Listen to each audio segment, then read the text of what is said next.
माताजी 54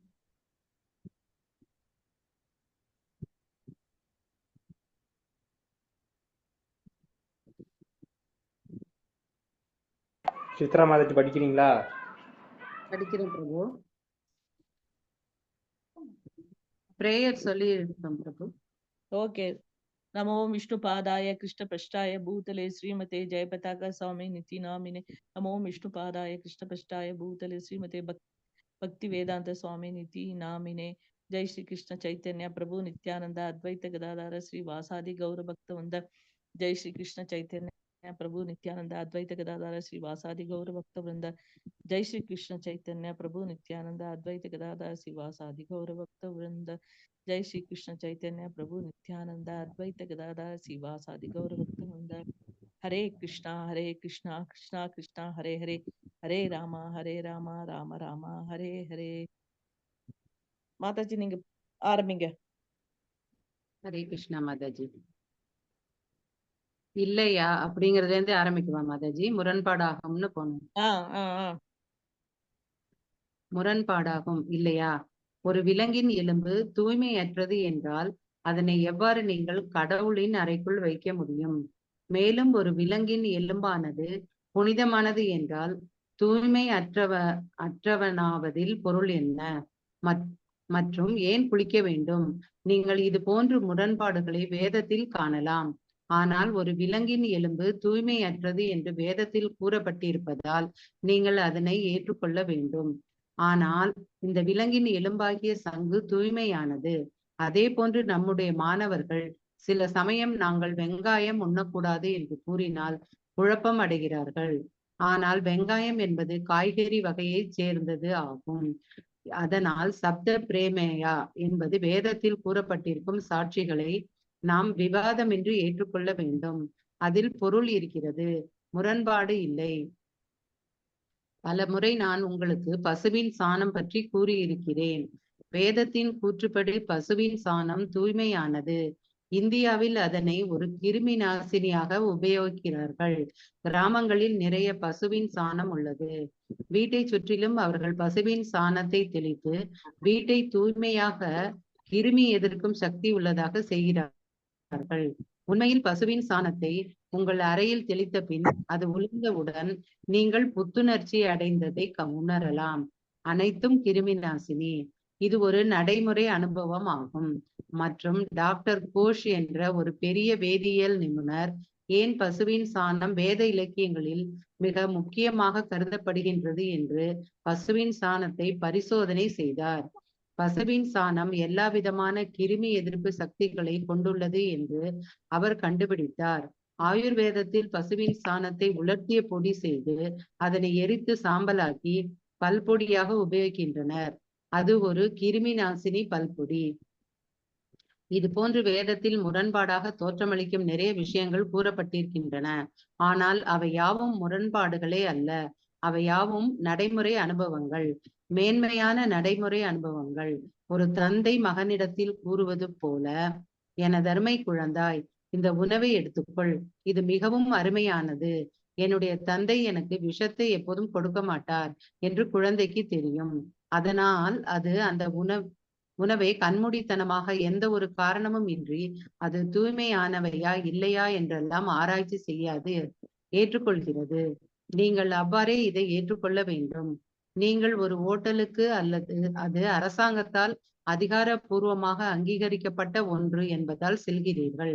நீங்கள் அங்கு உணவை எடுத்துக்கொண்டால் அது மிகவும் நல்லது, தூய்மையானது, கிருமியற்றது என்று நம்பிக்கை கொள்கிறீர்கள். ஆனால் எப்படி உங்களுக்கு தெரியும்?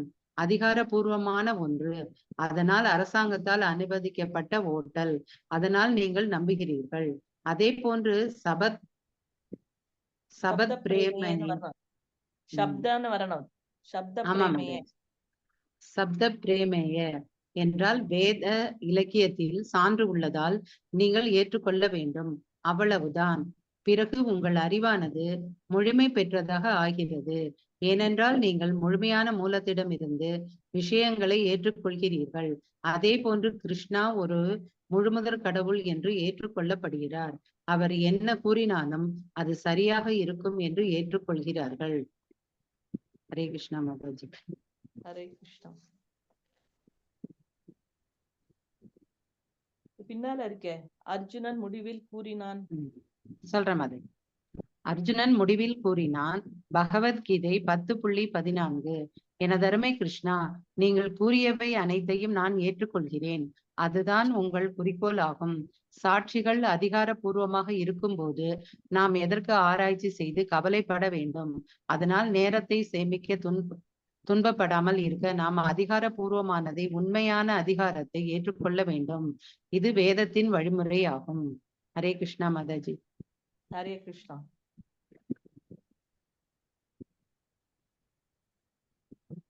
அந்த ஆன்மீக வேதம் படிச்சோம் இல்லையா, அதுல அந்த லாஸ்ட் லைனை கூட நீங்க சேர்த்துக்கலாம்.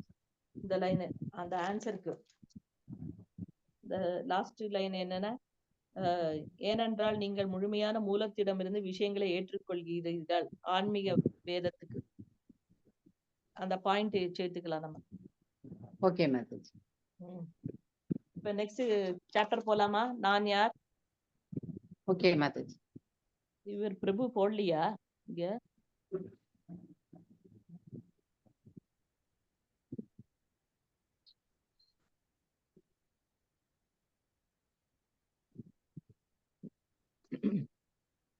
போட்டாங்க மாதாஜி. ஓகே. எல்லாருக்கும் தெரியுதா ஸ்கிரீன்ல? தெரியுதுங்க மாதாஜி. ஓகே. நான் யார் நிகழ்ச்சி அமைப்பு இணைப்பு. கடந்த 2 வாரங்களில் பொருத்தமான கேள்விகள் மற்றும் அதற்கான விடைகளை எங்கே தேட வேண்டும்? சவுண்ட் கம்மியா இருக்குங்க மாதாஜி. ஹரே கிருஷ்ணா மாதாஜி. சவுண்ட் கம்மியா இருக்கா? ஒரு நிமிஷம்.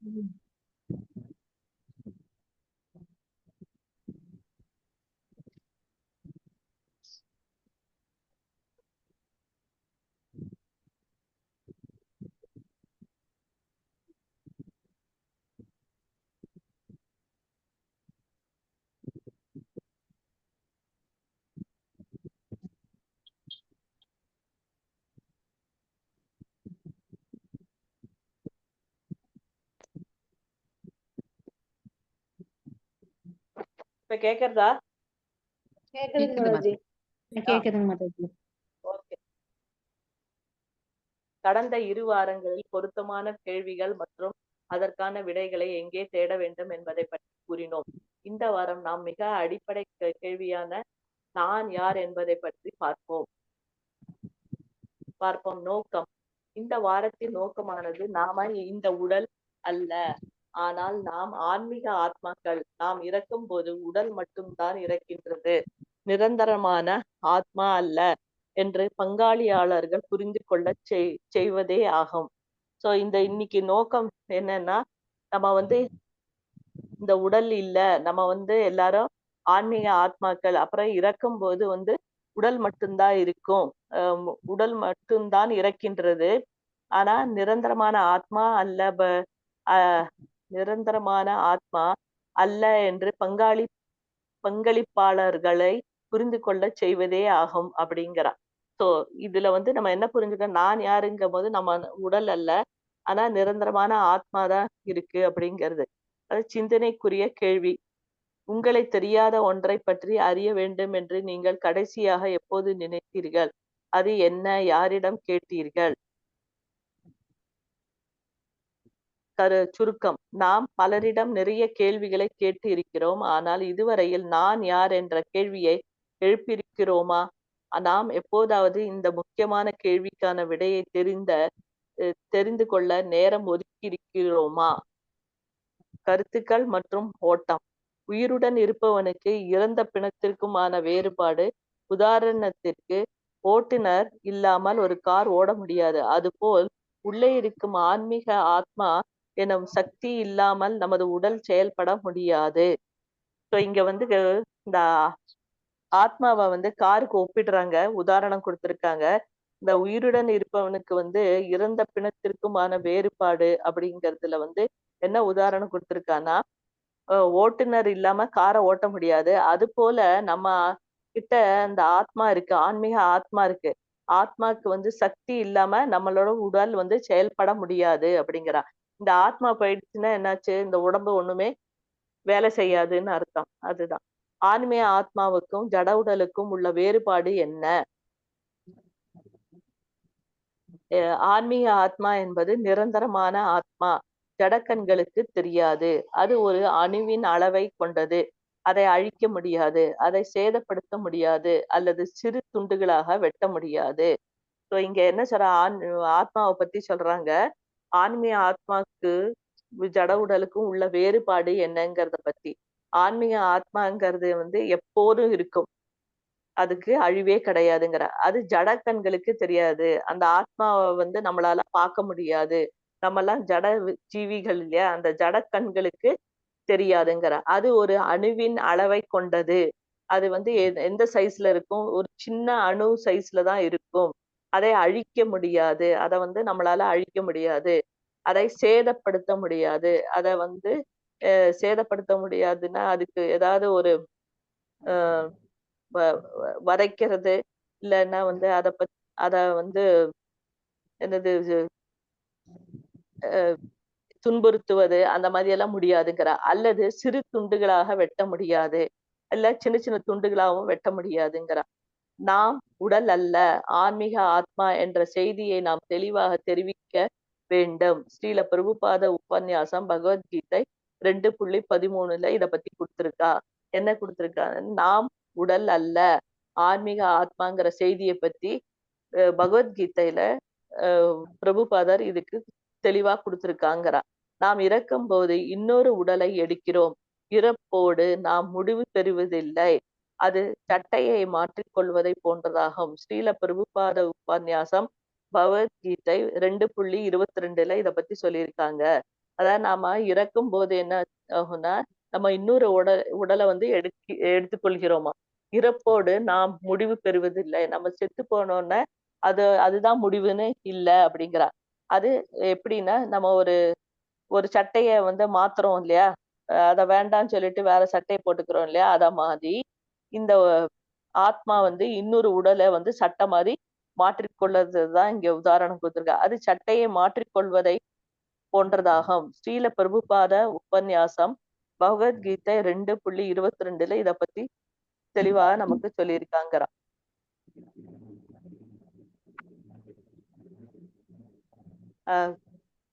ஆத்மா இதயத்தில் இருக்கிறது. பகவத்கீதை 18.61, பகவத்கீதை 15.15. உணர்வு என்பது ஆத்மா உடலில் இருப்பதற்கான அறிகுறி. நான் ஆன்மீக ஆத்மா, ஜட உடல் அல்ல என்று புரிந்து கொள்வதே கிருஷ்ண உணர்வின் முதல் படியாகும். அதாவது ஆத்மா இதயத்துல இருக்கிறது. அத பத்தி பகவத்கீதையில 18வது சாப்டர்ல 61வது ஸ்லோகத்தை கொடுத்திருக்காங்க. அப்புறம் பகவத்கீதை 15வது சாப்டர்ல 15வது ஸ்லோகத்துல கொடுத்திருக்காங்க. உணர்வு என்பது ஆத்மா உடலில் இருப்பதற்கான அறிகுறி. அதாவது நமக்கு உணர்வு இருக்குன்னா என்ன அர்த்தம்?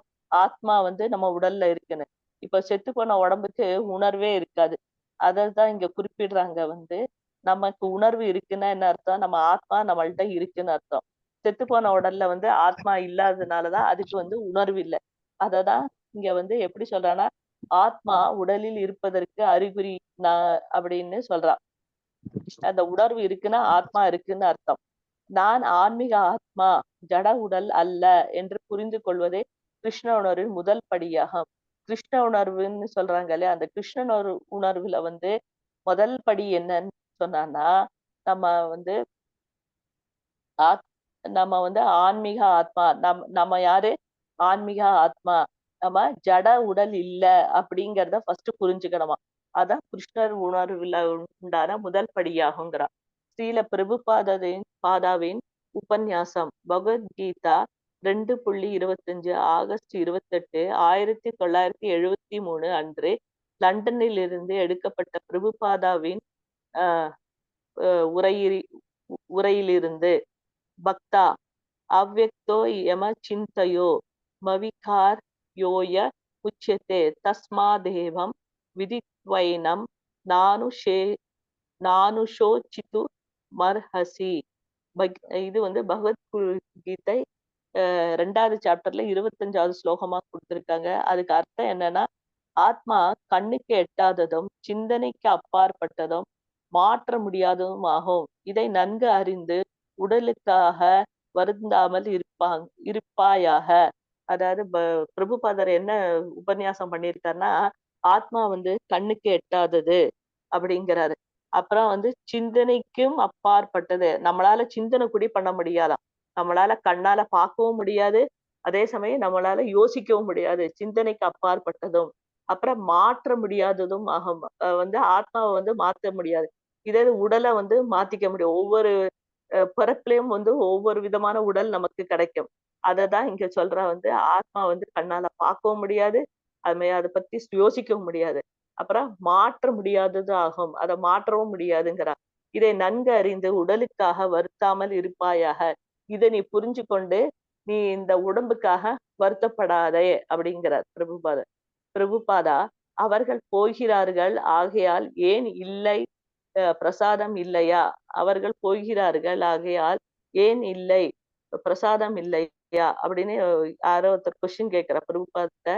அவ்வக்தோ யமச்சிந்தையோ மாவிகா யோய முச்சத்தே தஸ்மாதேவம் விதித்வைனம் நானுஷோ சிது மர்ஹசி. பகவத்கீதை 2.25 இன்னொன்னு என்ன விஷயம் கொடுத்திருக்கானா, ஆகையால் கிருஷ்ணர் அர்ஜுனருக்கு உபதேசிக்க தொடங்கினார். முதலில் அசோக்ஷியானன் வசோஷஸ்துவம் பிரக்ஞா வாதாம்ச பாஷசே. பகவத்கீதை 2.11 நீ படித்த மேதையை போல் பேசுகிறாய், ஆனால் முக்கியத்துவம் இல்லாத உடலை பற்றியே கவலைப்பட்டு கொண்டிருக்கிறாய். இந்த இதுக்கு வந்து என்ன அர்த்தம் சொல்றாருன்னா பிரபுபாதர், அதுல வந்து படித்த மேதை போல நீ வந்து பேசுகிற, ஆனா வந்து முக்கியத்துவம் இல்லாத உடலை பற்றி கவலைப்பட்டு கொண்டிருக்கிறாய். ஏன்னா அந்த முக்கியத்துவம் ஏன் இல்லைன்னா, ஒவ்வொரு பிறவிலையும் இந்த உடல் மாற போறது. ஆனா ஆத்மாதான் முக்கியமானது, அதுதான் நிரந்தரமாக நம்மள்ட்ட இருக்கும். அதான் சொல்றாரு, நீ ரொம்ப படிச்சவ மாதிரி நீ பேசுற, ரொம்ப அறிவாளி மாதிரி, இல்ல உனக்கு வந்து என்னது மேதையா இருக்கிற போல நீ பேசுற, ஆனா வந்து ஏன் வந்து உனக்கு தெரியறது இல்ல தெரியறதுன்னு இல்ல, ஏன் கவலைப்படுற இந்த உடலை பத்தி அப்படின்னு கேக்குறாரு. நானு சோஷந்தி இருக்கும் அதே நிலைதான் அப்படிங்கிற. நானு சோஷந்தின்னா இங்கும் அதே நிலைதான். தஸ்மா தேவம் விதித்வைனம் அப்படின்னா இந்த உடல் நானு சோஷு மருகசி, இந்த உடலை பற்றி மிக அக்கறை கொள்ள வேண்டாம் அப்படிங்கிறார். அதாவது நானு சோஷந்தி இங்கும் அதே நிலைதான். அப்புறம் தஸ்மா தேவம் விதித்வைதம் அப்படின்னா இந்த உடல் வந்து நானு சோஷிது மர்ஹசி, இந்த உடலை பற்றி மிக அக்கறை கொள்ள வேண்டான்னு அர்த்தம்.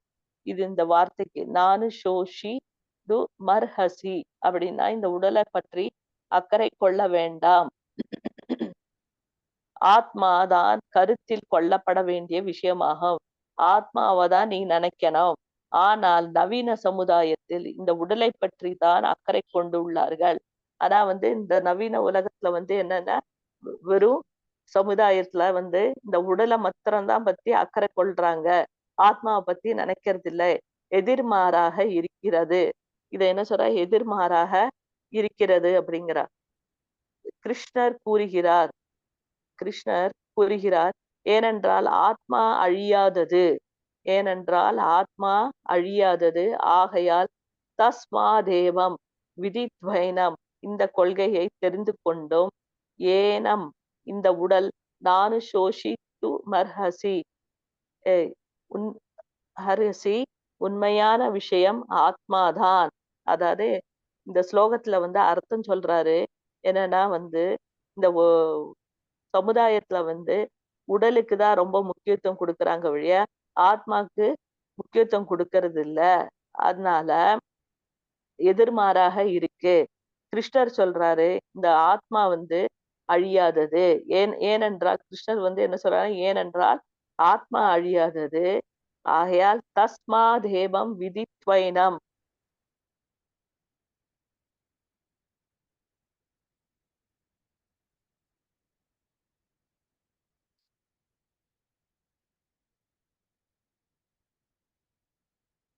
ஹரே கிருஷ்ண மாதாஜி, கேட்கலீங்க. உடல் வந்து பற்றி நீ மிகவும் அக்கறை கொள்ள வேண்டாம் அப்படிங்கிறாரு. ஆஹ் நாம் ஆத்மாவை கவனிக்க வேண்டும், உடலை அல்ல. நம்ம வந்து ஆத்மாவை தான் நம்ம கவனிக்க முடியும், உடலை கவனிக்க கூடாது. உடலை பொறுத்தவரை வலியும் இன்பமும் பருவகால மாற்றங்களை போன்றாக இருக்கும்.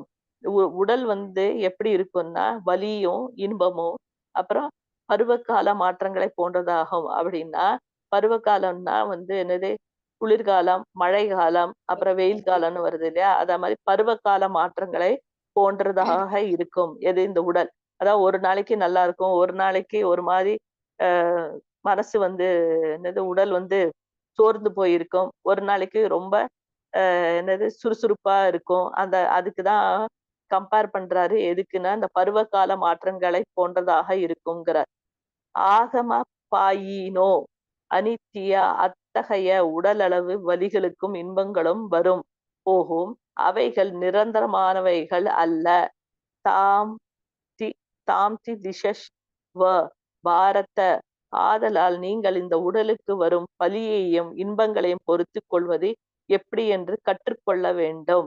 ஸோ இங்க வந்து இந்த ஸ்லோகத்துல ஒவ்வொரு வார்த்தைக்கும் பிரபுபாதர் வந்து நமக்கு வந்து அர்த்தத்தோட சொல்றாரு. என்னன்னா ஆகம்பாயினோ அனித்யா அப்படின்னா அத்தகைய உடல் அளவு வலிகளும் இன்பங்களும் வரும் அப்படிங்கிற அந்த மாதிரி உடம்புக்கு வந்து என்னது வலிகளும் இன்பங்களும் வரும், அப்புறம் போகும். அதாவது வலியும் வரும், அதே சமயம் போகவும் செய்யும். அவைகள் நிரந்தரமானவைகள் அல்ல, அது வந்து நிரந்தரம் இல்லை. அப்புறம் தாமதி திசஸ்வ அப்படி திசஸ்வ பாரத, ஆதலால் நீங்கள் இந்த உடலுக்கு வரும் வலியையும் இன்பங்களையும் பொறுத்து கொள்வது எப்படி என்று கற்றுக்கொள்ள வேண்டும். அதனால நீங்க இந்த உடலுக்கு வர்ற வலியையும் இன்பங்களையும் வந்து பொறுத்து கொள்ள எப்படி என்று கற்றுக்கொள்ள வேண்டும் அப்படிங்கிறார். ஆனால் இந்த ஆத்மாவின் மேல் கவனம் செலுத்த வேண்டும். நீங்க அதை பொறுத்து கொண்டு என்ன பண்ணணும், ஆத்மா மேல கவனம் செலுத்தணும் அப்படிங்கிறார். ஆனால் இந்த நவீன சமுதாயத்தினருக்கு ஆத்மா பற்றிய ஞானம் இல்லை, அக்கறை கொள்வதை பற்றி என்ன கூற முடியும்? ஆனா என்ன சொல்றாரு, இந்த நவீன சமுதாயத்துக்கு வந்து ஆத்மா பத்தியே ஞானம் கிடையாது. அப்படி இருக்கும்போது அதை எப்படி அக்கறை கொள்ளுவாங்க அப்படிங்கறதுதான் சொல்ற. அக்கறை கொள்வதை பற்றி என்ன கூற முடியும்? அப்புறம் விலங்குகளை போல ஜட உடல்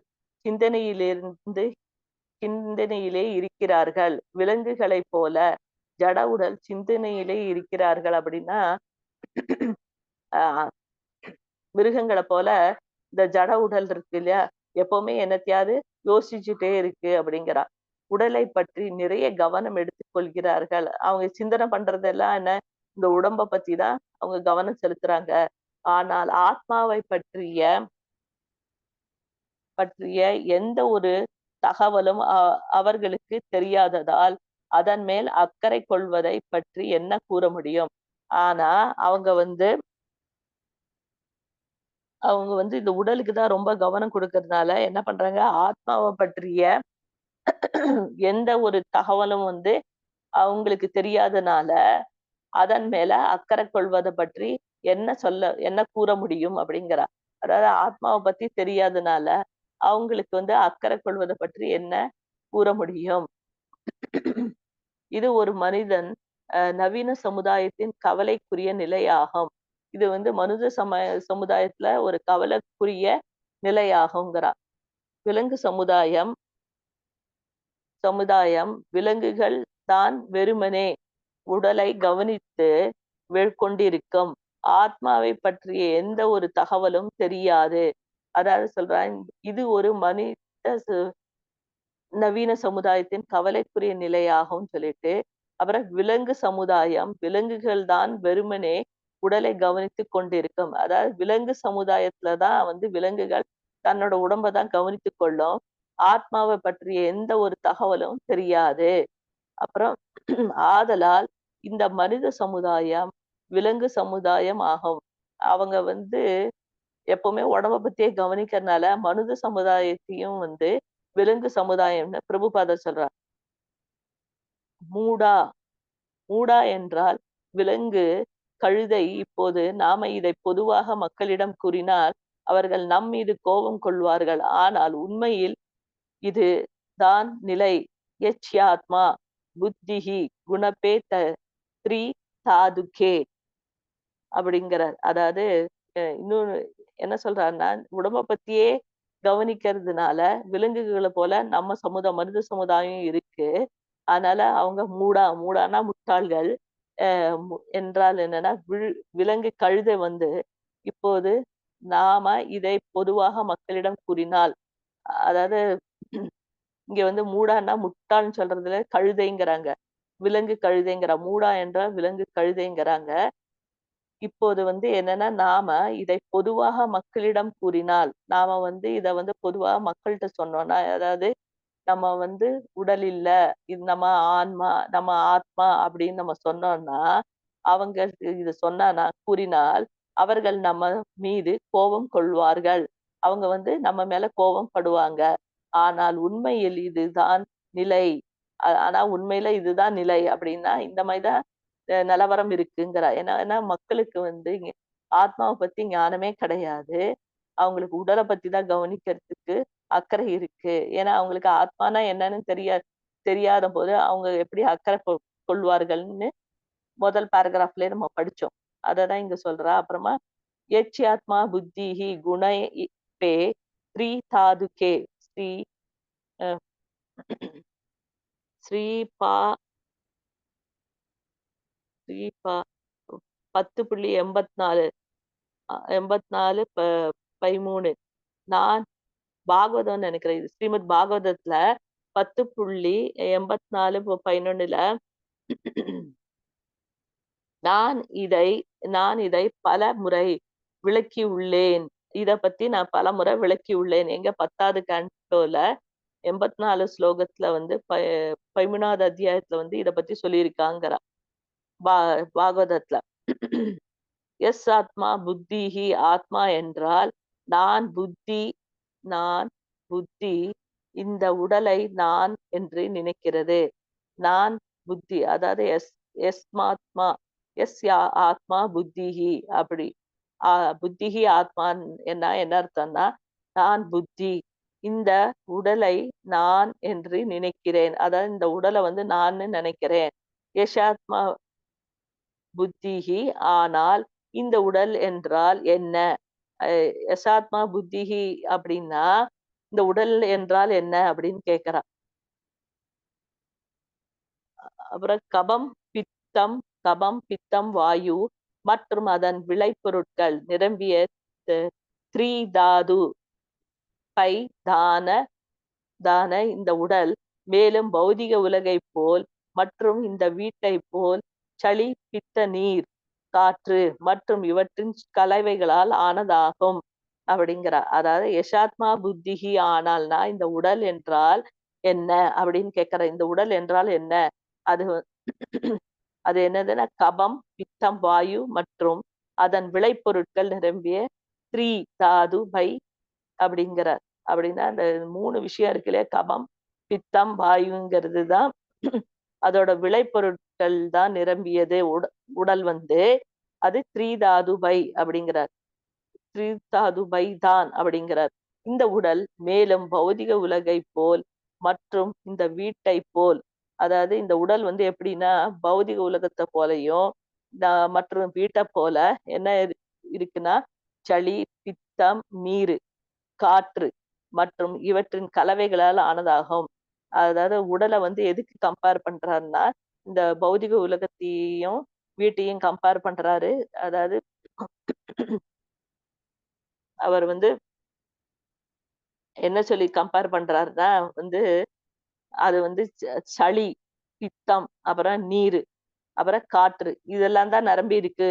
அத மாதிரிதான் நம்ம உடலும் இருக்கு அப்படிங்கிற. மற்றும் இவற்றின் கலவைகளால் ஆனதாகும்னா இதெல்லாம் நிறைஞ்சிருக்கு இல்லையா நம்ம உடம்புல. காற்று இருக்கு, நீர் இருக்கு, பித்தம் இருக்கு, கபம் இருக்கு. சளி பிடிச்சா கபம் வருது, பித்தமானா உஷ்ணமானா பித்தம் ஆயிடுறது. அப்புறம் நீரு, இந்த ஏற்கனவே உடம்புல 75% நம்ம உடம்புல நீரு தான் இருக்கு. அப்புறம் காற்று, சுவாசிக்கிறது எப்படி அந்த காற்று இருக்கிறதுனாலதான் 7 விதமான காற்று உண்டு.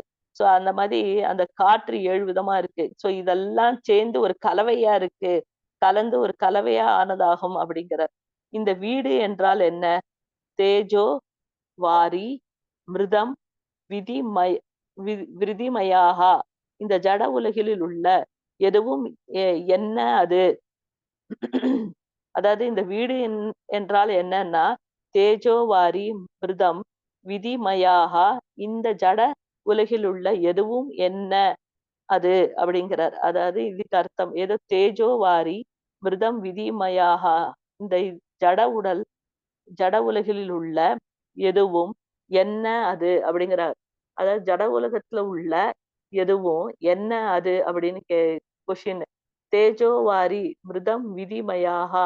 இந்த உலகில் எந்த ஒரு பொருளும் நீர், நெருப்பு, பூமி ஆகியவற்றின் பரிமாற்றமே ஆகும்.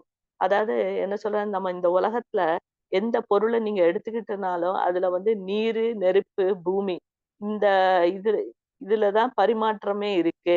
பரிமாற்றமேனா இத வச்சுதான் ஒரு பொருள் பண்றாங்கிற, அதான் பரிமாற்றமே ஆகும். பரிமாற்றம். நீங்கள்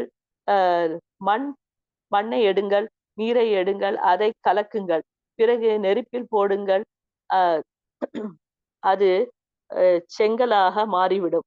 பிறகு அதை பொடியாக்குங்கள், சிமெண்டாக மாறிவிடும். மறுபடியும் அதை இணையுங்கள், அது வானவளாகிய கட்டிடமாகிவிடும் அப்படிங்கிறார். அதாவது இப்ப என்ன சொல்றாருன்னா, இப்போ ஒரு உதாரணம் என்ன கொடுக்கறான்னா, நீரு, நெருப்பு, பூமி இதனால வந்து எப்படின்னா ஒரு பரிமாற்றம் தான் ஆறுது. இத வச்சுதான் ஒரு பொருள் பண்றா. அத பரிமாற்றம்னா என்ன? நீங்க வந்து மண்ணை எடுங்க, நீரை எடுங்க, அத வந்து கலக்குங்க, பிறகு அத வந்து நெருப்புல போடுங்க. நெருப்புல போட்டோம்னா அது செங்கலா மாறிவிடும். அது செங்கலா மாறி அந்த வந்து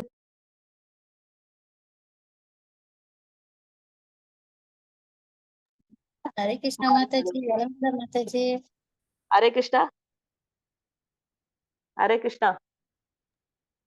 ஓகே மாதாஜி, வளர்ந்தது கேக்குறதா? கேக்குது மாதாஜி. அது சிமெண்டாக மாறிவிடும் அப்படிங்கிறாரு. சிமெண்டாக மாறிவிடும்னா மறுபடியும் அதை இணையுங்கள், அது வானவளாகிய கட்டிடமாகிவிடும். அது சிமெண்ட் ஆனோன்னா என்ன ஆயிடுறது? அதை செங்கலை வச்சு கட்டுறோம் இல்ல வீட்டை, அததான் வானவளாகிய கட்டிடமாகி விடும். இப்ப பில்டிங்ஸ் வருது இல்லையா, அததான் வானவளாகிய கட்டிடமாகி விடுங்கிறார். ஆதலால் ஆதலால் இந்த ஜட உலகில் எந்த ஒரு பொருளை எடுத்தாலும் அது இந்த 3 பொருட்களில் கலவையே கூடுதலாக அதை உலர வைப்பதற்காக காற்றும் ஆகாயமும் தேவைப்படுகிறது. அதனால இந்த ஜட உலகில் வந்து எந்த பொருளை எடுத்தாலும் சரி, அது இந்த 3 கலவை, இந்த 3 பொருட்கள்னாலதான். எது? நீரு, நெருப்பு, பூமி. இந்த 3 நாளே, அதாவது பூமினா மண்ணு இத 3 நாளையும் தான் வந்து கலவையை கூடுதலாக எல்லாத்தையும் வந்து நிறைய எடுத்து கூடுதலாக எடுத்து அதை உலர வைப்பதற்காக காற்றும் ஆகாயமும் தேவைப்படுகிறது. அதை உலர வைக்க என்ன வேணும்? காத்து வேணும், ஆகாயமும் வேணுங்கிறா. காற்று உலர வைக்க தேவைப்படுகிறது.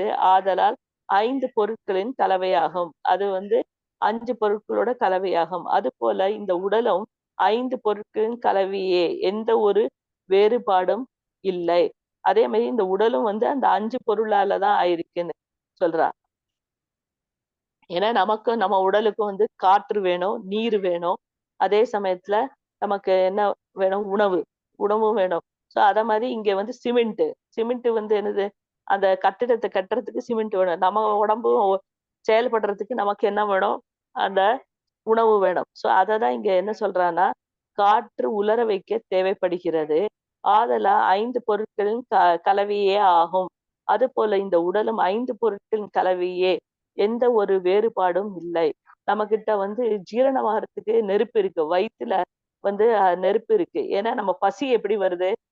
அந்த நெருப்புனாலதான் வருது. அப்போ வந்து அது சாப்பிடாம இருந்தா என்ன ஆயிடுறது? குடற்புண் வந்துடுறது, அதாவது அல்சர் வந்துடுறது. அது எப்படி? அந்த சூடு, அந்த நெருப்பு இருக்கிறதுனாலதான் நம்ம சாப்பாடு ஜீரணமாறு. அதே மாதிரி இங்க இதுக்கு வந்து 5 வகையான பொருட்களோட பண்ற மாதிரி நம்ம உடம்பும் 5 வகையான பொருட்களால செயல்படுறதுங்கிறது இங்க உதாரணம் காட்டுறா. அது போல இந்த உடலும் 5 பொருட்களின் கலவையே, எந்த ஒரு வேறுபாடும் இல்லை. ஆனால் வானவள வான வானளாவிய கட்டிடத்தில் ஆத்மா இல்லாததால் அது ஒரே இடத்தில் இருக்கிறது. என்ன சொல்றான்னா, நம்ம வந்து இந்த மாதிரி ஒரு பொருள் பண்றதுக்கு 5 விஷயமும் வேணுங்கிற மாதிரி, அதே சமயம் ஹரே கிருஷ்ணா. ஹரே கிருஷ்ணன் மாதாஜி, கேக்குதுங்க. கேக்குறதா? ஓகே. கேக்குது நம்ம மாதாஜி. ஓகே. 5 விதமான கட்டடம் வந்து சாரி 5 விதமான பொருட்களை வச்சு நம்ம கட்டடம் கட்டுறோம். ஆனா அதுல ஆத்மா இல்ல. அதனால அது ஒரே இடத்துல இருக்கு. நம்ம கிட்ட ஆத்மா இருக்கறனால நம்ம நடமாடுறோம், குதிக்கிறோம், பாடுறோம், ஆடுறோம், எல்லாம் பண்ணுறோம், சாப்பிடுறோம், எல்லாம் பண்றோம். ஆனா வந்து இந்த கட்டிடத்துக்கு வந்து ஆத்மா இல்லாததால் அது ஒரே இடத்தில் இருக்கிறது. ஆனால் இந்த உடல் ஆத்மாவை பெற்றுள்ளது. அதனால் இது அஹ் நகருகிறது. இதுதான் வித்தியாசம். இதுதான் வித்தியாசம். ஆத்மாதான் முக்கியமானது. ஆனால் அவர்கள் அறியவில்லை. நாம் விமானத்தை உருவாக்கி உள்ளோம், அதில் ஆத்மா இல்லை. ஆனால் மற்றொரு ஆத்மா அதை ஓட்டுபவர் ஆவார். அதாவது இப்ப எக்ஸாம்பிள் இன்னொன்னு என்ன கொடுக்குறான்னா வந்து நம்ம வந்து உடல் வந்து இல்ல ஆத்மா இருக்கனாலதான் நம்மளால செயல்படுத்த முடியறதுங்கிறா. இதுதான் வித்தியாசம். எது ஒரு வானாவிய இதுக்கும் அதுக்கும் ஒரு வித்தியாசங்கிறா. அதே மாதிரி ஆத்மா தான் முக்கியமானது அப்படிங்கிறா. என்னன்னா ஆத்மா வந்து ரொம்ப முக்கியமானது. ஏன்னா அது இல்லைன்னா நம்மளால செயல்படுத்த முடியாது. அதுக்குதான் இங்க என்ன சொல்றேன்னா, ஆனால் அவர்கள் அறியவில்லை, அத பத்தி அவங்களுக்கு தெரியல அப்படிங்கிறா. நாம வந்து விமானத்தை உருவாக்குறோம், ஆனா அதுல வந்து ஆத்மா இல்ல. ஏன்னா ஆனால் மற்றொரு ஆத்மா அதை ஓட்டுபவர் ஆவார். என்ன சொல்றான்னா, இப்ப விமானம் இருக்கு, அதுல ஆத்மா இல்ல. ஆனா யாரோ ஒருத்தன் வந்து அதை ஓட்டுறான். அந்த ஓட்டுறவனுக்கு ஆத்மா இருக்கு இல்லையா? அதனாலதான் அதை ஓட்ட முடியாது. அவர் அதை கவனித்துக் கொள்கிறார். விமானத்தை கவனித்துக் கொள்கிறார். அவர் ஓட்டுகிறார், ஆதலால் அது நகர்கிறது. அவர் ஓட்டுறதுனால அது நகர்கிறது. ஆதலால் ஆத்மா இல்லாமல் எந்த ஒரு அசைவும் அங்கே இருக்க முடியாது. அதனால ஆத்மா இல்லாம எந்த ஒரு அசைவும் அங்க இருக்க முடியாது. ஒன்று அதற்கு ஆத்மா இருக்க வேண்டும், அல்லது வேற ஒரு ஆத்மா அதை கவனித்துக் கொள்ள வேண்டும். இங்க என்ன சொல்றாங்கன்னா, ஒருத்தருக்கு வந்து ஆத்மா இருக்கணும், ஜீவிக்கு வந்து ஆத்மா இருக்கணும். அதே சமயத்துல அத வேறொரு ஆத்மா வந்து அதை கவனித்துக் கொள்ள வேண்டும். எதுக்கு ஆத்மா இல்லையோ இன்னொரு ஆத்மா வந்து அதை கவனித்துக் கொள்ள வேண்டும். பிறகு அது நகரும். அது வந்து நகரும் அப்படிங்கிறா. ஆதலால் இந்த ஆத்மா தான் முக்கியமானது, ஜட உடல் அல்ல. அதனால இந்த ஆத்மாதான் முக்கியம், ஜட உடல் இல்ல அப்படிங்கிறா. ஆதலால் இன்று இந்த ஜட உடல் தான் மிக முக்கியமானது என்று ஒத்துக்கொண்டு இருக்கும் சில முட்டாள்கள் வந்தார்கள். அவர்கள் அனைவரும் இந்த உடலுக்கு உணவளிக்க மிக ஆர்வமாக இருந்தார்கள். பட்டினியால் வாடுபவர்கள். உடல் சார்ந்த வாழ்வில் அவர்கள் பட்டினியாக இருக்கிறார்கள். ஆனால் அங்கே ஆன்மீக பட்டினி இருக்கிறது. ஆனால் நாம் அதில் கவனம் செலுத்துவதில்லை. உடல் பசி அங்கே இருக்கலாம், ஆனால் உண்மையில் அது பிரச்சனை அல்ல. ஏனெனில் இந்த ஜட உடலை பாதுகாக்க போதுமான வசதிகள் ஏற்பாடு செய்யப்பட்டுள்ளன, இருக்கின்றன. உண்மையான பட்டினி ஆத்மாவிற்குத்தான். ஆத்மாவிற்கு ஆன்மீக உணவு கிடைப்பதில்லை. இங்கு இந்த கூட்டம் பசியால் வாடும் ஆன்மீக ஆத்மாவிற்குத்தான் தரப்பட்டுள்ளது. உங்களுக்கு ஆன்மீக உணவு கிடைத்தவுடன் நீங்கள் மகிழ்ச்சி அடைவீர்கள். இதுதான் நிலைமை. யயாத்மா சுப்ர சித்தத்தி. ஆன்மீக உணவு கிடைக்காத வரையில் உண்மையான ஆத்மாவிற்கு திருப்தி கிடைக்காது. சோ இங்க கடைசியில பிரபுபாதர் என்ன சொல்லி முடிக்கிறார்னா, இந்த உடல் தான் மிகவும் முக்கியமானது என்று ஒத்துக்கொண்டிருக்கும் சில முட்டாள்கள் வந்தார்கள். அவங்க வந்து என்னது, அனைவரும் வந்து இந்த உடலுக்கு உணவு அளிக்க மிகவும் ஆர்வமாக இருந்தார்கள். அவங்க வந்து என்னது, உடல் தான் முக்கியம்னு சொல்லிட்டு வந்தாங்க. அவங்க வந்து இந்த உடலுக்கு உணவு அளிக்கணும்னு மிக ஆர்வமா இருந்தாங்க. ஏன்னா அவங்க பட்டினியால வாடுறாங்கன்ட்டு. அந்த உடல் சார்ந்த வாழ்வில அவங்க பட்டினியாக இருக்கிறார்கள். ஆனா அங்கே ஆன்மீக பட்டினி இருக்கிறது. என்ன சொல்றார், ஆன்மா வந்து பட்டினியா இருக்கு. அதாவது ஆன்மா பட்டினியா இருக்குன்னா அந்த உணர்வே இல்லாம இருக்காங்க இல்லையா, அதுக்குதான் சொல்றாரு அங்க வந்து ஆன்மீக பட்டினி இருக்கிறது, ஆன்மீக பட்டினி இருக்கிறது, ஆனால் நாம் அதில் கவனம் செலுத்துவதில்லை. ஆன்மீக பட்டினி இருக்கிறது, ஆன்மீகத்தை பத்தி அவங்களுக்கு ஞானம் இல்லாதனால அது பட்டினி இருக்கிறது. அதனால நாம வந்து அதுல கவனம் செலுத்துவதில்லை, நம்ம வந்து கவனம் செலுத்துறது இல்ல. உடல் பசி அங்கே இருக்கலாம், ஆனா உண்மையில அது பிரச்சனை இல்லை அப்படிங்கிறார். ஏன்னா இந்த ஜட உடலை பாதுகாக்க போதுமான வசதிகள் ஏற்பாடு செய்யப்பட்டுள்ளன. இந்த ஜட உடலை வந்து பாதுகாக்க போதுமான வசதிகள் எங்க ஜட உலகத்துல இருக்கு. ஜட உலகத்துல ஜட உடலை பத்தி கவனிக்கிறதுக்கு இருக்கு அப்படிங்கிற ஏற்பாடு செய்யப்பட்டுள்ளன, இருக்கின்றன. ஏற்பாடும் பண்ணிருக்கு, இருக்கவும் செய்யறது. அப்புறம் உண்மையான பட்னி ஆத்மாவிற்குத்தான். உண்மையான பட்னி எதுக்கு இருக்கு? ஆத்மாவிற்கு தான். ஆத்மாவிற்கு ஆன்மீக உணவு கிடைப்பதில்லை. அதான் சொல்றாரு, ஆத்மாவுக்கு வந்து ஆன்மீக உணவு கிடைப்பதில்லை. இங்கு இந்த கூட்டம் பசியால் வாடும். இந்த கூட்டம் வந்து பசியால் வாடும் ஆன்மீக ஆத்மாவிற்குத்தான் தரப்பட்டுள்ளது. இந்த கூட்டம் வந்து பசியால வாடும் ஆன்மீக ஆத்மாவிற்குத்தான் தரப்பட்டுள்ளது அப்படிங்கிறார். அப்படின்னா ஆன்மீக உணவு ஆத்மாவிற்கு கிடைப்பதில்லை என்கிறார். உண்மையான பட்னி ஆத்மாவிற்கு தானே. அப்புறம் இந்த கூட்டத்துக்கு வந்து பசியால வாடும், ஆனா ஆன்மீக ஆத்மாவிற்கு தான் தரப்பட்டுள்ளது அப்படிங்கிறார். இந்த கூட்டம் வந்து பசிக்காக இல்ல, இந்த கூட்டம் ஆத்மாவிற்கு, ஆன்மீக ஆத்மாவிற்காக அந்த உணவு கொடுக்கறது. என்ன ஞானம் கொடுக்கிறார். அதான் ஆன்மீக ஆத்மாவிற்கு தான் இங்க தரப்பட்டுள்ளது. வயிற்றுக்கு பசிக்காக இங்க கொடுக்கல, ஆனா ஆன்மீக ஆத்மாவிற்கு தான் தரப்பட்டுள்ளதுங்கிற. உங்களுக்கு ஆன்மீக உணவு கிடைத்தவுடன் நீங்கள் மகிழ்ச்சி அடைவீர்கள். அதாவது உங்களுக்கு ஆன்மீக உணவு கிடைச்ச உடனே நீங்க ரொம்ப சந்தோஷப்படுவீங்க. அப்படின்னா நம்ம ஞானம், நமக்கு வந்து ஆன்மீக ஞானம் கிடைச்ச உடனே நமக்கு வந்து எது ரைட்டு எது தப்புன்னு தெரியறது. அதே சமயத்துல நம்ம எந்த பக்கமா செல்லணுங்கிறது உண்டான ஞானம் கிடைக்கிறது எது? ஆன்மீக உணவுல. அதான் இங்க சொல்றாரு, உங்களுக்கு ஆன்மீக உணவு கிடைத்தவுடன் நீங்கள் மகிழ்ச்சி அடைவீர்கள். அதாவது நமக்கு வந்து இப்போ அர்ஜுனன் மாதிரி நமக்கு ஒரு குழப்பமான நிலையில வந்து நமக்கு வந்து ஆன்மீக ஞானம் இல்லைன்னா நம்ம வந்து என்ன பண்ணுவோம்? துன்பத்தோடையும் கவலையோடயும் இருப்போம். இதே ஆன்மீக ஞானம் இருந்தானா நமக்கு வந்து அந்த கவலை ஏன் வருது, அந்த கவலையே வந்தாலும் வந்து அது தீர்த்துக்குள்ள கொள்ளறதுக்கு உண்டான பக்குவம் நம்ம கிட்ட இருக்கும். ஏன்னா நமக்கு ஆன்மீக ஞானம் இருக்கிறதுனால. ஏன்னா எதுவுமே நிரந்தரம் இல்லை, அது வந்து நம்ம விட்டு போக போறது. நம்ம அதை பத்தி ஏன் கவலைப்படணும்? பகவான் வந்து சரணம் அடைஞ்சானா பகவானே நமக்கு கொடுக்க போறாருன்னு அந்த ஞானம் நமக்கு இருக்கும். ஏன்னா அந்த ஆன்மீக ஞானம் இருக்கிறதுனால. இதே அந்த ஆன்மீக ஞானம் எல்லாம் இல்லைன்னா நம்ம என்ன அதை பத்தி கவலைப்பட்டு துன்பப்பட்டுக்கிட்டு பொறாமப்பட்டுக்கிட்டு கோபம் வந்துகிட்டு வீட்டுல சண்டை போட்டு இந்த மாதிரி எல்லாம் விஷயம் பண்ணுவோம். இது இந்த ஆன்மீக ஞானம் இருந்தானா நம்ம வந்து அந்த மாதிரி விஷயங்களுக்கெல்லாம் நம்ம போகவும் மாட்டோம், அந்த மாதிரி நிலைமையை நம்ம வீட்டுல கொண்டு வர மாட்டோம். அதுக்குதான் இங்க என்ன சொல்றாரு, உங்களுக்கு ஆன்மீக உணவு கிடைத்தவுடன் நீங்கள் மகிழ்ச்சி அடைவீர்கள். இதுதான் நிலைமை, இதுதான் நிலைமை. யயாத்மா சுப்ரசிததி. ஆன்மீக உணவு கிடைக்காத வரையில் உண்மையான ஆத்மாவிற்கு திருப்தி கிடைக்காது. சோ என்ன சொல்றாருன்னா, யயாத்மா சுப்ரசித்தின்னா ஆன்மீக உணவு கிடைக்காத வரை உண்மையான ஆத்மாவிற்கு திருப்தி கிடைக்காது அப்படின்னு இதுல நான் யார் இங்க இதுல வந்து பிரபுபாதர் சொல்லி முடிக்கிறார். ஹரே கிருஷ்ணா பிரபு, கண்டினியூ பண்ணவா? டைம் ஆயிடுச்சா? ஹரே கிருஷ்ணா. மாதாஜி 4 o'clock ஆயிருக்குங்க. கொஸ்டின் ஆன்சர் வேணா ஒரு 10 நிமிஷம் பாத்துக்கலாங்க மாதாஜி. எந்த கொஸ்டின் ஆன்சர்? 30 கொஸ்டின்ஸ் இருக்கு அப்படின்னாருலங்க பிரபு. Okay okay. ரெக்கார்ட் பண்ணிட்டு இருக்காரு, அதான் அதுக்குதான் கேட்டேன். ஓகேங்க மாதாஜி. ஹரே கிருஷ்ணா பிரபு.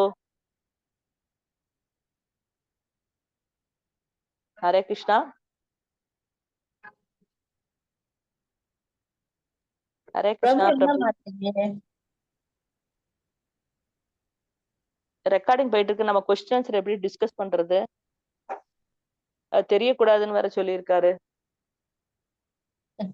ரெக்கார்டிங்ல போகுது. ஹரே கிருஷ்ணா.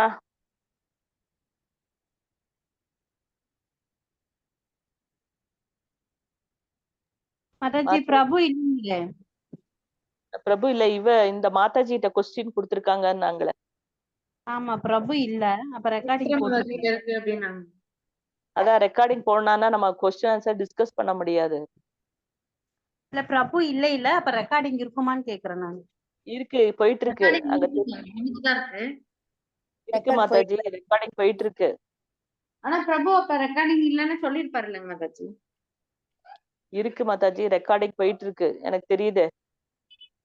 இல்லைங்க மாதாஜி, ரெக்கார்டிங் போயிட்டு இருக்குங்க. ஆனா பிரபு ரெக்கார்ட் ஆக வேண்டாம்னு சொல்லிருப்பாரு இல்லைங்களா? இல்ல அவர் மறந்திருக்காரா என்னன்னு தெரியல, இல்ல இது ஃபுல்லு முடிக்கட்டும்னு நினைச்சாரா என்னன்னு தெரியல எனக்கு. ஏன்னா இன்னும் ஒரு பேஜ் தான் இருக்கு. அப்ப படிச்சிருங்க அந்த மாதாஜி. பேஜ் எடுத்துருங்க மாதாஜி. ஆஹ் முடிச்சிருங்க. அந்த பேஜ் எடுத்துருங்க மாதாஜி.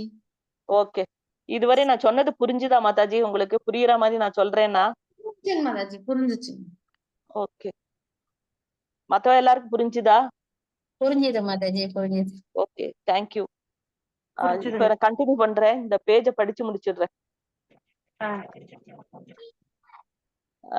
இது கூண்டுக்குள் இருக்கும் பறவை ஒப்பானதாகும். இப்ப வந்து என்னன்னா, ஒரு பறவைக்கு உதாரணம் கொடுக்கிறாரு. என்னன்னா, இது கூண்டுக்குள் இருக்கும் பறவைக்கு ஒப்பானதாகும். நீங்கள் கூண்டை மட்டும் கழுவி வண்ணம் தீட்டி பாதுகாத்து கொண்டிருந்தால் கூண்டுக்குள் இருக்கும் பறவை அழுது கொண்டிருக்கும், பசியால் வாடும். இது என்ன நாகரிகம்? அதுபோல நாம் ஆன்மீக ஆத்மா நாம் இந்த உடலில் உள்ள சிறைப்பட்டிருக்கிறோம். ஆதலால் நம்மளுடைய இயற்கையான நோக்கம் சுதந்திரமாக கூண்டிலிருந்து வெளிவருவதாகும். அந்த பறவை கூண்டிலிருந்து வெளிவர முடிந்தவரை போராடி கொண்டிருக்கும். அதுபோல நாமும் இந்த கூண்டில் சந்தோஷமாக இல்லை. நேற்றும் நாம் பகவத்கீதையில் கற்றுக்கொண்டோம், ஆத்மாவின் நிலை சர்வஸ்கதக. ஆத்மா எங்கு வேண்டும் என்றாலும் செல்லலாம். அதற்கு அந்த சுதந்திரம், விடுதலை இருக்கிறது. சோ இங்க வந்து உதாரணம் வந்து ஒரு பறவை வந்து கூண்டுக்குள்ள இருக்கு. ஆனா வந்து நம்ம என்ன பண்றோம், அந்த கூண்டு மாத்திரம் பெயிண்ட் பண்றோம், கழுவி சுத்தம் பண்ணி எல்லாம் பண்றோம். அந்த கூண்டுக்குள்ள இருக்கிற பறவைக்கு வந்து அழுது கொண்டு இருக்கு, ஏன்னா பசியால. அப்போ இது என்ன நாகரிகம் கேக்குறாரு. அதனால அதே மாதிரி நம்மளோட ஆன்மீக ஆத்மா இருக்கு இல்லையா, அது வந்து இந்த உடல்ல சிறைப்பட்டு இருக்கிறோம். அந்த ஆன்மீக ஆத்மா வந்து இந்த உடல்ல சிறைப்பட்டு இருக்கு. எப்படி இந்த கூண்டுக்குள்ள பறவை இருக்கிறாம. ஆதலால் நம்முடைய இயற்கையான நோக்கம் சுதந்திரமாக கூண்டில் இருந்து வெளிவருவதாகும். அவர் என்ன சொல்றாருன்னா, இயற்கையான நோக்கம் என்ன இருக்குன்னா, நம்ம கூண்டுல இருந்து வெளியில சுதந்திரமா பறக்கணும்னு அந்த பறவைக்கு. அதே மாதிரிதான் அந்த பறவை கூண்டில் இருந்து வெளிவர முடிந்தவரை போராடி கொண்டிருக்கும். அதுக்காக அந்த பறவை என்ன பண்ணும், அந்த கூண்டுல போராடி கொண்டு இருக்கும், வெளியில எப்படாப்பா நம்ம போலான்னு. அது போல நாமும் இந்த கூண்டில் சந்தோஷமாக இல்லை. அத வந்து என்ன சொல்றாரு, இந்த ஆத்மா வந்து இந்த உடல்ல இருக்கு. இந்த உடல் வந்து சிறை. எதுக்கு? அந்த ஆத்மாக்கு. அந்த ஆத்மா வந்து எப்போதும் வந்து சந்தோஷமாக இருக்காதுங்கிறார். கூண்டில் சந்தோஷமாக இல்லை. நேற்று நாம் பகவத்கீதையில் கற்றுக்கொண்டோம் என்னன்னா, ஆத்மாவின் நிலை சர்வகதக ஆத்மா. அதாவது எங்கு வேண்டும் என்றாலும் செல்லலாம். அந்த ஆத்மா வந்து எங்க வேணாலும் செல்லலாம். அதற்கு அந்த சுதந்திரம், விடுதலை இருக்கிறது. அதனால ஆத்மாக்கு அந்த சுதந்திரம் இருக்கு. அது போல யோக சித்தியின் மூலம் ஆன்மீகத்தில் வளர்ச்சி அடைந்தவன் அவர் விருப்பத்திற்கு ஏற்ப எங்கு வேண்டுமானாலும் செல்ல முடியும். அது போல இந்த யோகா பண்றாங்க இல்லையா, அந்த யோகால வந்து அவங்க சித்தியான உடனே அவங்க என்ன பண்ணுவாங்க, அவங்களுக்கு ஆன்மீகத்து மூலமா அவங்களுக்கு சித்தி அடைவாங்க, வளர்ச்சி அடைகிறாங்க. வளர்ச்சி அடைஞ்சோன்னா அவங்க விருப்பத்திற்கு ஏற்ப அவங்க வந்து கூடு விட்டு கூடு பாய்வாங்க. அதுதான் அவன் விருப்பத்திற்கு ஏற்ப எங்கு வேண்டுமானாலும் செல்ல முடியும். அனிமா லஹிமா சித்தி. இந்தியாவில் இன்னும் யோகிகள் இருக்கிறார்கள். அனிமா லஹிமா சித்தின்னு அந்த சித்த சாதனை பத்தி சொல்றார். அவங்க வந்து இந்தியாவில வந்து இன்னும் யோகிகள் இருக்கிறார்கள். இந்த மாதிரி யோகிகள்லாம் இருக்காங்க. அவர்கள் அதிகாலையில் ஹரித்வார், ஜெகநாத் புரி, ராமேஸ்வரம், துவாரகா எனும் 4 தாமங்களில் குளிக்கிறார்கள். யோகிகள் இன்னும் இருக்கிறார்கள். 1 மணி நேரத்தில் அவர்கள் 4 இடத்தில் குளித்து முடித்து விடுவார்கள். அதாவது அவங்க ஒரு இடத்துல உட்கார்ந்துருப்பாங்க. ஹரித்வார்ல உட்கார்ந்து இருந்தாலும் அவங்க ஆன்மா வந்து எங்க போகும், எந்த இடத்துல? ஜெகநாத் புரி, ராமேஸ்வரம், துவாரகா, ஹரித்வார் எல்லா இடத்துலயும் போய் குளிச்சுட்டு வந்துருமா. எப்போ 1 மணி நேரத்துல அதிகாலையில் வந்து 1 மணி நேரத்துல இந்த 4 இடத்துக்கும் போய் குளிச்சுட்டு வந்துடும். அப்படின்னா அவங்களோட ஆன்மா வந்து அந்த இடத்துக்கு எல்லாம் போறதுக்கு உண்டான சக்தி அவங்க கிட்ட இருக்கு, யோகிகள்கிட்ட. பிடித்து விடுவார்கள். சர்வ கதக வேகம், அவர்கள் ஒரு இடத்தில் அமர்வார்கள். யோக முறையாக சில நிமிடங்களில் எழுவார்கள். இங்கு முங்கி கொண்டிருப்பார்கள் கொண்டிருப்பார்கள். அதாவது அவங்க வந்து ஒரு இடத்துல அமர்ந்திருப்பாங்கன்னா உட்கார்ந்திருப்பாங்க. யோக முறையால சில நிமிடங்களில் எழுவார்கள். சில நிமிடங்களில் எழுவார்கள். அவங்க அந்த ஆன்மா வந்து எழுந்திருச்சு போயிடும். அதுக்குதான் வந்து எழுவார்கள். மேலும் இங்கு முங்கிக் கொண்டிருப்பார்கள். இங்கே குளித்துக் கொண்டிருப்பார்கள், முங்கிக் கொண்டிருப்பார்கள். அதே மாதிரி என்ன சொல்றாங்க, லண்டனில் தேம்ஸ் நதியில் நீங்கள் முங்கினால் எழும்போது நீங்கள் கல்கத்தாவின் கங்கையை பார்ப்பீர்கள். அதாவது என்ன சொல்றாங்கன்னா, லண்டன்ல தேம்ஸ் நதின்னு இருக்கு. அந்த நதியில நம்ம முங்கினோம்னா நம்ம என்ன கல்கத்தால உள்ள கங்கையை பார்ப்பீர்கள் அப்படிங்கிற அப்படிப்பட்ட யோகா பயிற்சி இங்கே இருக்கிறது. அந்த மாதிரி யோகா பயிற்சி இருக்கா. அவன் லண்டன்ல குளிச்சிட்டு இருந்தாலும் அவரு அந்த யோகி வந்து கங்கையை பார்ப்பார்களாம் கல்கத்தால இருக்கிறத. சோ அத மாதிரி இந்த யோகா பயிற்சி இங்க இருக்கிறது. சர்வ கதக ஆத்மாவிற்கு அதிக அளவு சுதந்திரம் இருக்கிறது. அது மாதிரி அந்த ஆத்மாவுக்கு அவ்வளவு சுதந்திரம் இருக்கு. அதாவது அளவே கிடையாதுன்னு அர்த்தம். ஆத்மாவிற்கு அதிக அளவு சுதந்திரம் இருக்கிறது. எங்கு செல்ல விரும்பினாலும் எங்கு செல்ல விரும்பினாலும் சர்வகதக அவன் செல்ல முடியும். ஆனால் இந்த உடல் தான் சுதந்திரத்தை அடைவதற்கு இடையூறாக உள்ளது. ஆனா என்ன சொல்றானா, அவன் எங்க போகணும்னு நினைச்சானாலும் அவன் வந்து என்னது செல்ல முடியும். ஆனா இந்த உடல் தான் வந்து சுதந்திரத்தை அடைவதற்கு இடையூறாக உள்ளது. இந்த உடல் தான் வந்து சுதந்திரத்தை கிடைக்கிறதுக்கு இடையூறாக இருக்கு. ஆதலால் நாரத முனிவரை போல நீங்கள் இந்த ஜட உடலை விட்டு வெளியே வந்தால் ஆன்மீக உடலில் இருப்பீர்கள். அதனால இந்த நாரத முனிவர் வந்து எல்லா உலகத்திலையும் சஞ்சரிப்பாரு, போவாரு. அத மாதிரி நம்ம வந்து இந்த ஜட உடலை விட்டு நம்ம வெளியே வந்தானா ஆன்மீக உடல்ல இருப்போம். யாரு? நாரத முனிவரை போல. அவர் எங்கு வேண்டுமானாலும் செல்லலாம். அவர் எங்க வேணாலும் செல்லுவாரு, சென்று கொண்டு இருக்கிறார். அவருடைய வேலையையே செல்வது. அவரோட வேலை என்னதுன்னா எங்கேயாவது போயிட்டு இருக்கிறது தான் வேலை. அவர் சில சமயம் வைகுண்ட லோகத்திற்கு செல்கிறார், சில நேரம் ஜடலோகத்திற்கு வருகிறார். அவருக்கு ஆன்மீக உடல் கிடைத்து விட்டது.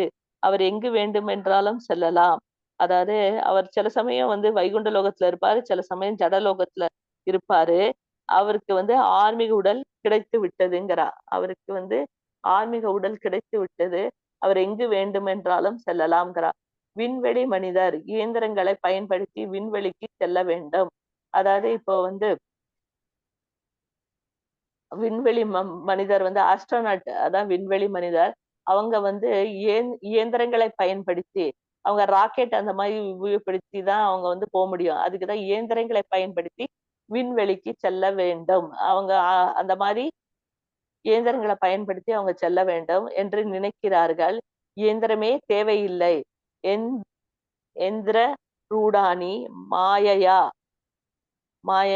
மாயையா பகவத்கீதை 18.61 இயந்திரம் மாயையால் ஆனது. ஆனால் உங்களுக்கு உங்களுடைய சுயசக்தி இருக்கிறது, அது அதிவேகமானது. இங்க வந்து பிரபுபாதர் என்ன சொல்றாருன்னா, இந்த இயந்திரங்கள்லாம் வந்து தேவையே இல்லை. என்னன்னா இயந்திரம் வந்து மாயையால பண்ணிருக்கு. இத பத்தி 18வது ஸ்லோக சாப்டர்ல 61வது ஸ்லோகத்துல பிரபுபாதர் இத பத்தி விளக்கியிருக்காரு.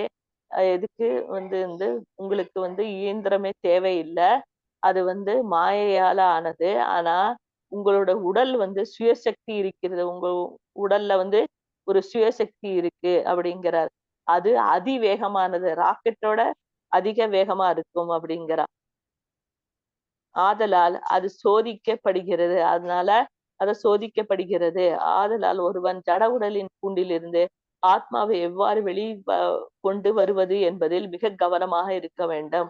அதனால என்ன சொல்றாருன்னா, உங்களோட சக்தி வந்து ஜாஸ்திய அதிக வேகமாக இருக்கிறதுனால அது சோதிக்கப்படுறது. அது சோதிக்கப்படுறதுனால ஒருவன் வந்து ஜட உடலோட கூண்டிலிருந்து ஆத்மாவை வெளிக்கொண்டு வருவது என்பதில் மிக கவனமாக இருக்க வேண்டும் அப்படிங்கிற. அது ஏன்னா வந்து நம்மள வந்து மாயா வந்து அப்பப்ப வந்து தட்டி வச்சிடும். அதாவது நம்மள வந்து என்ன பண்ணோம், ஒரே வழிக்கு போக விடாம ஏதாவது ஒரு தடங்கள் கொண்டு வரும். அததான் இங்க வந்து சொல்றா, நம்மளுடைய ஜட உடலின் கூண்டிலிருந்து ஆத்மாவை எவ்வாறு வெளிக்கொண்டு வருவது என்பதில் மிக கவனமாக இருக்க வேண்டும். இதுதான் நம்முடைய முதல் வேலையாக இருக்க வேண்டும். இதுதான் நம்மளோட முதல் வேலையாக இருக்கணும் அப்படிங்கிறான். ஆனால் வெறுமனே இந்த உடலில் மட்டும் கவனம் செலுத்துபவர்கள் விலங்குகள், பசு, கழுதையை விட மேலானவர்கள் அல்ல. ஆனா வந்து வெறுமனையே இந்த உடலை வந்து மட்டும் கவனம் செலுத்துபவர்கள் அப்படின்னா, நம்ம வெறுமனே நம்ம இந்த உடம்ப மாத்திரமே பார்த்துக்கிட்டே கவனமா இருந்தானா விலங்குகள், பசு, கழுதையை விட மேலானவர்கள் அல்ல. இந்த விலங்குகள்ல வந்து பசு, கழுதியை விட நம்ம மேலானவர் அல்ல அப்படிங்கிறா. எஸ் ஆத்மா புத்தி குணப்பே த்ரிதாதுகே ஸ்வதி கலத்ராதிஷு பௌம இஜ்யதி யத் தீர்த்த புத்தி சலீலே ந கர்ஹிசி ஜனேஷு அபிக்னேஷு ச ஏவகோ கரஹ. ஸ்ரீமத் பாகவதம் 10.84 வந்து 15வது சாப்டர்ல கொடுத்திருக்கா. என்னன்னா கோகரக என்றால் கழுதைகள் மற்றும் மாடுகள். அதனால் இந்த கலாச்சாரம், நவீன கலாச்சாரம் ஆத்மாவை பற்றி எந்த தகவல்களும் கொண்டிருக்காத வெறுமனே விலங்குகளை கொண்ட கும்பல் மட்டுமே ஆகும். அவ்வளவுதான். ஆதலால் அவர்களின் செயல்களுக்கான விளைவுகள் என்ன என்பதை பற்றி அக்கறை கொள்ளவில்லை. அவர்கள் புண்ணிய பக்தி மற்றும் துஷ்ட செயல்களை பற்றி அக்கறை கொள்ளவில்லை. அவர்கள் அனைத்தையும் எடுத்து கொள்கிறார்கள். இது அரக்கர்களின் கலாச்சாரம் அப்படிங்கிறார். அப்படின்னா இங்க என்ன சொல்றான்னா வந்து கோகரகன கழுதைகள், அப்புறம் மாடுகள். அதனால இந்த கலாச்சாரம் வந்து நவீன கலாச்சாரம் அப்படிங்கிறாரு. அதனால அவங்க ஆத்மாவை பத்தி எந்த தகவலும் கொண்டிருக்காத வெறுமனையே விலங்குகளை போல கும்பல் மட்டுமே, விலங்குகள் கொண்ட கும்பல் மட்டுமேங்கிறா. அவ்வளவுதான் அவங்க. ஆதலால் அவங்க வந்து அவர்களோட செயல்களுக்கான விளைவுகள் வந்து என்ன என்பதை பற்றி அக்கறை கொள்ளவில்லை. இந்த மாதிரி செய்யறதுனால அவங்களுக்கு என்ன விளைவுகள் வருங்கிறத பத்தி அவங்க அக்கறை கொள்ளவில்லை. அவர்கள் என்னது புண்ணிய பக்தி மற்றும் துஷ்ட செயல்களை பற்றி அக்கறை கொள்ளவில்லை. அவங்க வந்து புண்ணிய பக்தியும் துஷ்ட செயல்களை பத்தியும் அவங்க அக்கறை கொள்ளவில்லை. அவர்கள் அனைத்தையும் எடுத்துக்கொள்கிறார்கள், எல்லாத்தையும் அவங்க எடுத்துக்கொள்கிறார்கள். இது அரக்கர்களின் கலாச்சாரம். இது வந்து அரக்கர்களோட கலாச்சாரம்னு சொல்லி முடிக்கிறார் பிரபுபாதர். ஹரே கிருஷ்ணா மாதாஜி. ஹரே கிருஷ்ணா. ஹரே கிருஷ்ணா மாதாஜி. அதான் இது இன்னைக்கு சொல்லியிருக்காரு. கிளாஸ் எண்ட் பண்ணிடலாமா? இல்ல இதுல ஏதாவது புரியலையா என்னன்னு? ஆத்மாதான், அதுக்குதான் நம்ம உணவளிக்கிறதுக்கு முக்கியத்துவம் கொடுக்கணும். நம்ம உடலுக்கு முக்கியத்துவம் கொடுக்க கூடாதுங்கிறதான மாதாஜி இதோடைய கருத்து. கருத்து அதான் உணவுனா என்னது? ஆன்மீக உணவு கொடுக்கணுங்கிற ஆன்மீகத்தை பத்தி நம்ம வந்து தெரிஞ்சுக்கிட்டு ஞானத்தோட நம்ம செயல்படணும். நம்ம வந்து சும்மா விலங்குகளை போல நம்ம செயல்படக்கூடாது. விலங்குகள் வந்து ஒண்ணு அறியாமையில இருக்கறனால அவங்களுக்கு என்னது, நம்ம 4 விஷயம் படிச்சோம் இல்லையா? உண்ணுதல், உறங்குதல், இனம் பெருக்குதல், அந்த மாதிரி விஷயங்கள் மாத்திரம்தான் அவளுக்கு தெரியுது ஒழிய பாதுகாப்பு இத தவிர்த்து அவங்களுக்கு எதுவுமே தெரியாது. அத போலதான் நம்ம வந்து என்ன சொல்றாரு, என்ன கும்பல்னு சொல்றாருன்னா விலங்குகளை போல என்னது கொண்ட கும்பல் அப்படிங்கிறார் பிரபுபாதர். அதாவது நம்மளும் இதே மாதிரி செஞ்சுட்டு போறோம். அப்புறம் அந்த செய்யற விஷயம் வந்து புண்ணிய பக்தி மற்றும் துஷ்ட செயல்களை பற்றி அக்கறை கொள்ளுவதில்லைங்கிற. புண்ணிய பக்தி இல்ல வந்து துஷ்ட செயல்கள் செய்யறாங்க இல்லையா? அது வந்து எதனால வருது? பொறாமையினால வருது, ஆசையினால, பெயராசையினால அந்த துஷ்ட செயல்கள் வருது. அப்புறம் புண்ணிய பக்தி என்னன்னா கோயிலுக்கு போறாங்க, ஏதோ அவங்களுக்கு தெரிஞ்ச விதத்துல கும்பிட்டுட்டு வராங்க, அவ்வளவுதான். அந்த இதுக்கெல்லாம் வந்து அது மேல அக்கறை கொள்ளறது இல்ல அப்படிங்கிற. அதனால அவங்க அனைத்தையும் எடுத்துக்கொள்கிறார். அதனால அவங்க எல்லாத்தையும் எடுத்துக்கொண்டு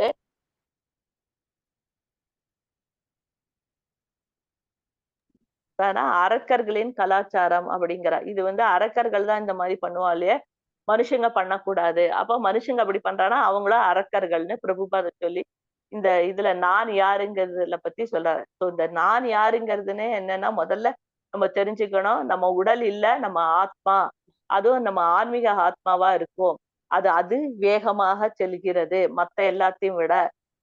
என்னது இப்போ வந்து என்னது ஆஹ் ஏ- என்னதுன்னா ராக்கெட்டு எல்லாமே இருந்தாலும் கூடி விண்வெளி இதெல்லாம் இருந்தா கூடி நம்மளோட ஆத்மா வந்து அதிவேகமாக அது செல்லும். அத வந்து நமக்கு தெரிஞ்சுக்க முடியறது இல்ல. அதுவும் வந்து என்னது இன்னொன்னு என்ன சொல்றேன்னா ஜட உடலின் கூண்டில் இருந்து ஆத்மாவை எவ்வாறு வெளிக்கொண்டு வருவது என்பதில் மிக்க கவனமாக இருக்க வேண்டும் நம்மங்கிறா. நம்ம ஆன்மீகமா இருந்தோம்னா நம்ம என்ன பண்ணுவோம், அத வந்து ஜட உடல் கூண்டில இருந்து எப்படி வெளியே கொண்டு வரணும்னு நம்ம வந்து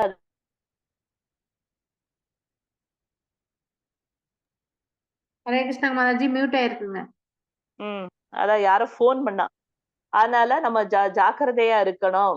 என்னது ஆத்மா மேல நம்ம ஜாக்கிரதையா கண்டுக்கணும். நம்ம வந்து எப்படி ஒரு பறவைய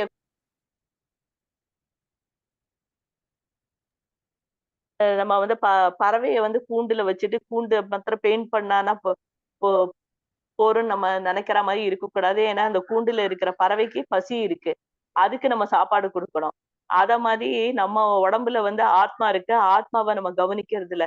நம்ம உடம்ப பேணறதுலயே உடம்ப பத்தி கவனிக்கிறதுலயுமே நம்ம வந்து அக்கறை கொள்ளறோம். அததான் இங்க உதாரணம் பிரபுபாதர் சொல்றாரு.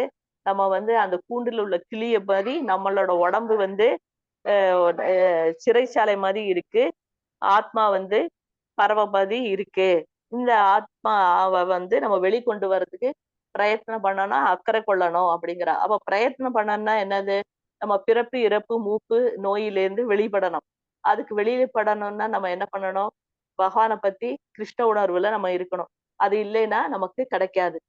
எப்பவுமே வந்து பௌதிக விஷயமாவே நினைச்சுக்கிட்டு பௌதிகத்துல நாளைக்கு இன்னைக்கு என்ன விஷயத்த முடிக்கணுங்கிற அதுலயே கவனமா இருந்தோம்னா நம்ம ஆன்மீகத்தை பத்தி நினைக்கிறதுக்கே நமக்கு டைம் இருக்காது. அதுக்குள்ள நமக்கு பகவான் டிக்கெட்டை கொடுத்து கூப்பிடுறதுக்கு வந்துருவாரு.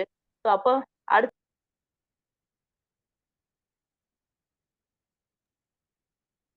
ஹரே கிருஷ்ணா மாதாஜி, எனக்கு தெரிஞ்ச வரையும் சொன்னேன். வேற யாருக்கும் எதுவும் சொல்லணும்னா சொல்லலாம்.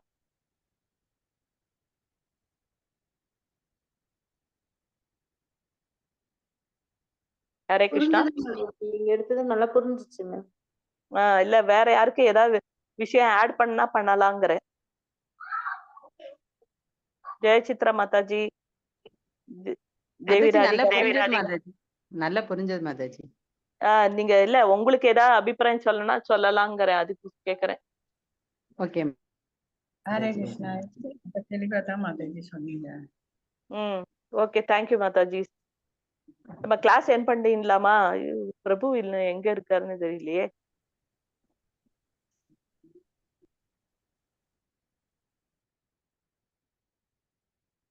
இங்க பிரபு இல்லவே இல்ல. மாதாஜி, அதனால தெரியலைங்க. சரி, அப்ப ஹரே கிருஷ்ணா சொல்லி கிளாஸ் என் பண்ணிடலாமா? ஓகேங்க மாதாஜி. நாளைக்கு ஜெய சித்ரா மாதாஜி நாளைக்கு டிஸ்கஸ் பண்ணலாம் மாதாஜி. மாதாஜி வரல. தேங்க்யூ மாதாஜி. சொல்லலையாங்க மாதாஜி? 70 கொஸ்டின் தான் மாதாஜி கொடுத்திருக்காங்க. எவ்வளவு? 70 கொஸ்டின்ஸ் இருக்கு மாதாஜி.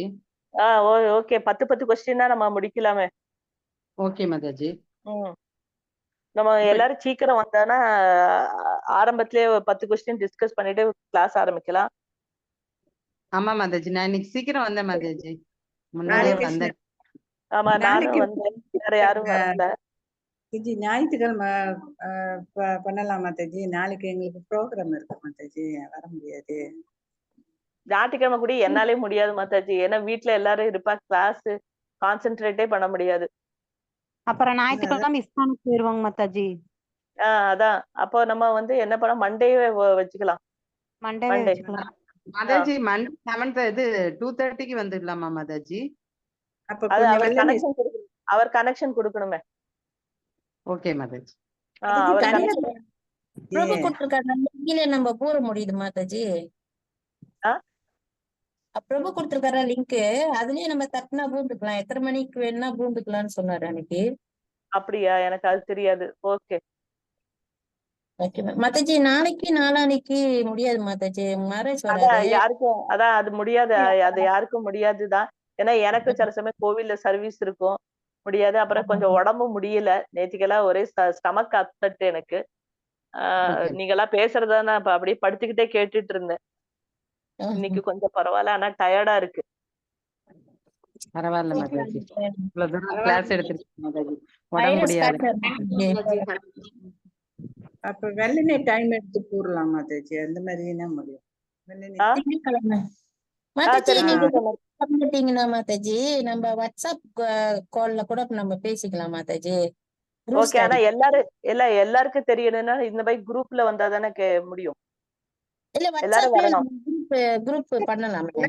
மாதாஜி. ஓகே. ஆனா எல்லாரும் வரணுமே, அந்த சமயத்துக்கு எல்லாரும் ஃப்ரீயா ஆமா இருக்கணும். ஆமா. இல்ல நீங்க ஒரு குரூப்ல வந்துட்டு ஒரு மெசேஜ் போடுங்க, அப்புறம் நம்ம பாத்துக்கலாம் அப்படின்ட்டு. இல்ல வேற யாருக்கு அந்த மாதிரி குரூப் பண்ண தெரியும்னா பண்ணுங்க நீங்க. எனக்கு பண்ண தெரியும் மாதாஜி, ஆனா யார் நம்பரும் என்கிட்ட இல்ல. ஆமா, நம்பர் தான் மாதாஜி, யார் நம்பரும் இல்ல. நம்ம ஏதாவது டவுட் கேக்குறதுனாலும் யார் நம்பரும் இல்ல. அன்னைக்கு நான் வாங்கிட்டேன் மாதாஜி உங்ககிட்ட எல்லாம் நம்பரு. அத மாதிரி நீங்களும் எழுதிருக்க வேண்டியதானே அந்த டயத்துல. இப்ப நான் மாதாஜி சொல்லட்டேன் அந்த அவங்க சித்ரா மாதாஜியா? ஆமா மாதாஜி. மாதாஜி உங்களுக்கு நான் வாட்ஸ்அப் பண்ணேன் நானு. இல்ல இப்ப நம்பர் வேணா நம்பர் குடுக்கறேன். ஓகே மாதாஜி நம்பர் சொல்லுங்க மாதாஜி, நாங்க எழுதிக்கிறோம் ஒவ்வொருத்தர் நம்பராவும். அன்னைக்கு எல்லாரோட நம்பரையும் எழுதினேன். மகேஸ்வரி நம்பர் நான் எழுதலன்னு நினைக்கிறேன். சொல்லிட்டாங்க மாதாஜி. ஒரு நிமிஷம் வெயிட் பண்ணுங்க.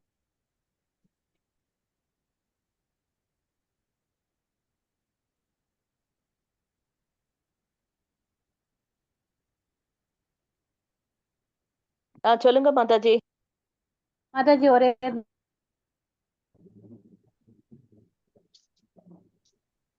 நீங்க எந்த ஊர்ல இருக்கீங்க மாதாஜி? மாதாஜி நான் கோயம்புத்தூருங்க. ஓகே. நீங்களும் அதே இஸ்கான் தானா?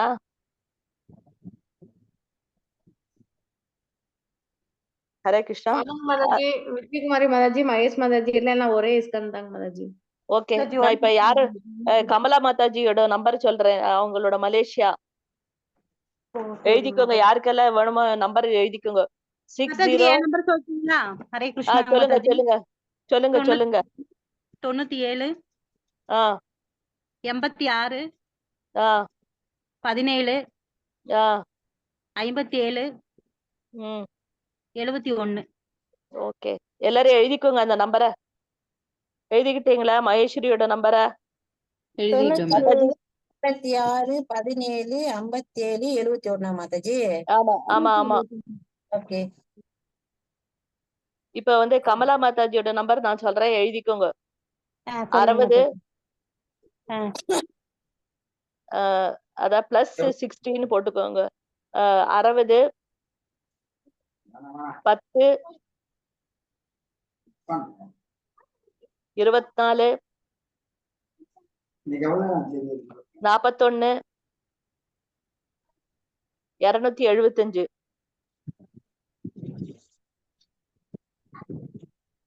எழுதியாச்சா எல்லாரும்? எழுதிட்டோம் மாதாஜி. 60 10 24 41 275. எழுதிட்டேங்க மாதாஜி. இப்போ தேவி ராதிகா மாதாஜியோட நம்பர் 60